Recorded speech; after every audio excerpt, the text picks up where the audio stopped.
One of my favorite things about the Scout is its ease of use. It's super easy and quick to be able to stick on the back of the truck and head out somewhere.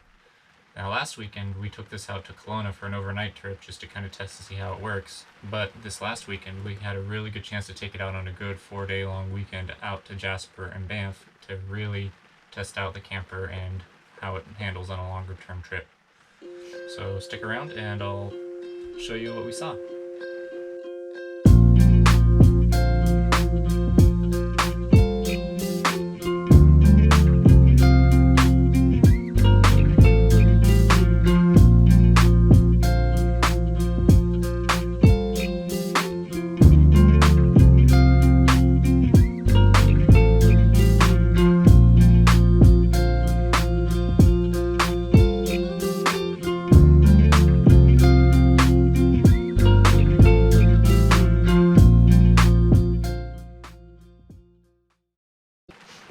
So like I said earlier, we just went on a 4-day trip up to Jasper and Banff. We made a big loop around that whole national park area.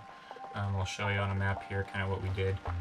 Starting from Kamloops, if you go up north through Valemont and then into Jasper, down the Icefield Parkway into Banff, and then from Banff back down through Kelowna and then back down to the lower mainland where we live. That's the trip that we just did. So a lot of driving and a lot of miles got put on this thing, and I have to say, overall I'm pretty happy with it. We got our first stamps, or stickers rather, in our new National Park Passport books, so that was pretty cool. We got to see a lot of really cool things, like on the Icefield Parkway. My favorite thing is getting up there with the glaciers. I've never really seen glaciers that big, that close before, so that was really super exciting to be able to get to see. We also saw lots of wildlife, elk, deer, mountain sheep. And overall, it's just a super cool area to visit if you haven't gone there yet. I highly recommend checking it out. As far as the Scout went, it was pretty cold. It was below freezing the whole time, and we were able to stay warm in the Scout. Still trying to figure out this diesel heater. I don't know if my controller is just faulty or if I'm not setting it up right, but I can't seem to get the timer to work right to have it turn on and off at certain intervals. I'm ending up getting up manually and turning it on manually about, every 2 hours or so to reheat the unit. And normally I really wouldn't care too much. However, we have a little one that we're trying to keep warm and trying to keep her asleep through the night. So I'm trying to be conscious of the temperature in here. So it's not, a super huge deal, but it's just like a slight annoyance to have to turn it on and off manually. I'll try to figure that out as we go. Another little quirk is our Lifesaver jerry can seems to leak, so we don't store it up on the storage rack where it's supposed to go. I don't know if that's just an issue with the nozzle or what, but I have to look into that. Everything else worked really great though. The solar panel kept the battery charged for the most part. It was still kind of cloudy and we were running out of power by the end of it, but we had enough power to go for 4 days, and along with this 1500 and our backup battery, we did all right. The fridge kept everything really cold. Bed is super comfortable. And, yeah, it's exactly what we needed. It gets a lot of looks going around. And there's not too many of these things out, and it seems like everywhere we stop I get someone talking to me about it, which is kind of cool. I usually don't know what to say, because I'm not very socially, proficient, but it's cool. People seem to like it. We stopped in Valemont on our first night up because we weren't able to make the whole drive in one night, and then in the park itself in Jasper we stayed in Wapati campground, which ended up being really super cool.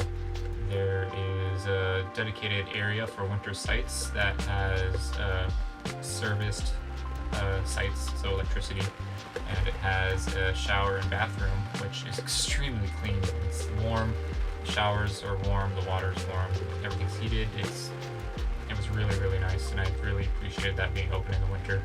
And there really wasn't a whole lot of people there. Plenty of space. So if you ever really wanted to winter camp in Jasper, that would be a perfect spot. And it's really the only kind of spot that I know of to be able to pull, a camper, trailer, RV in. So I would highly recommend that spot. It was $34 for the night. So I'd go there again in the winter for sure. So some of the stuff that we ended up doing, we spent the time in Jasper in town.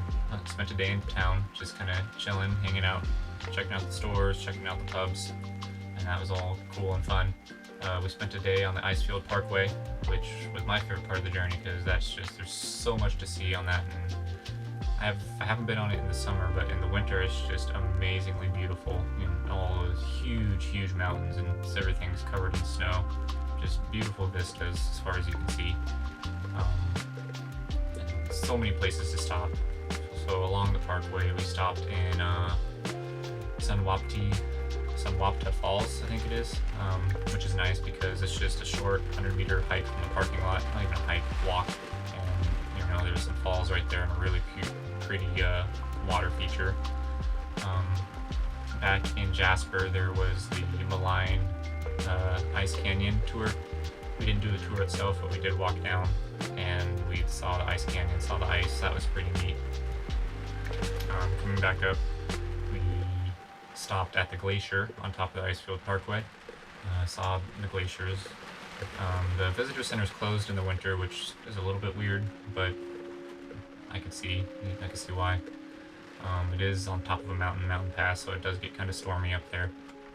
So you do need to be prepared if you're going to drive that highway. And then spent the last day in Banff and just kind of hung out, and it all worked really well. The Scout performed well. We really didn't have any more complaints with it, just some oddities here and there that we have to get used to. And all in all, it's a pretty good unit.